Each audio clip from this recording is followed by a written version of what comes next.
বিএনপিতে বিভক্তি, নির্বাচন গ্রহণ নাকি বর্জন, কঠিন এক পরীক্ষার মুখোমুখি বিএনপি।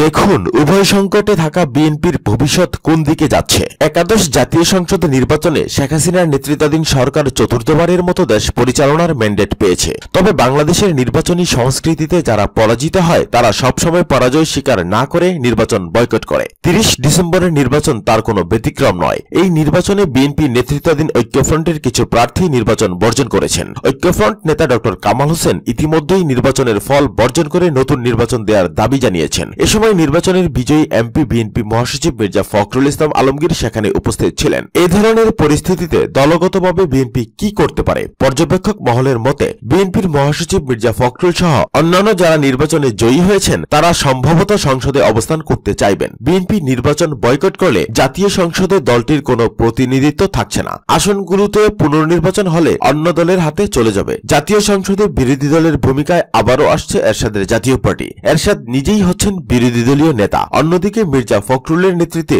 তৃতীয় বৃহত্তম দল হিসেবে বিএনপি সংসদে অবস্থান করবে। এখন বিএনপি সংসদে না থেকে নির্বাচন বয়কট করলে দলটির অবস্থান কি হতে পারে? অন্যদিকে দলের ভেতরে চলছে নেতৃত্বের দ্বন্দ্ব। বিএনপিকে এমনিতেই অনেকগুলো সমস্যার মোকাবেলা করতে হবে। এখন লন্ডন থেকে তারেক রহমানের নির্দেশের উপর নির্ভর করছে দলটির ভবিষ্যৎ। অনেকের মতে বিএনপি যদি এখন নির্বাচন বর্জনের ঘোষণা দেয় তাহলে দল ভাঙনের আশঙ্কা রয়েছে। যারা জয়ী হয়েছেন তারা সংসদে বিএনপির প্রতিনিধি হিসেবে অবস্থান করতে চাইবেন, আর যারা পরাজিত হয়েছেন তারা চাইবেন বিএনপি নির্বাচন বয়কট করুক। এখন নির্বাচনের ফলাফল নিয়ে বিএনপির ভূমিকার উপর নির্ভর করবে দলটির ঐক্য।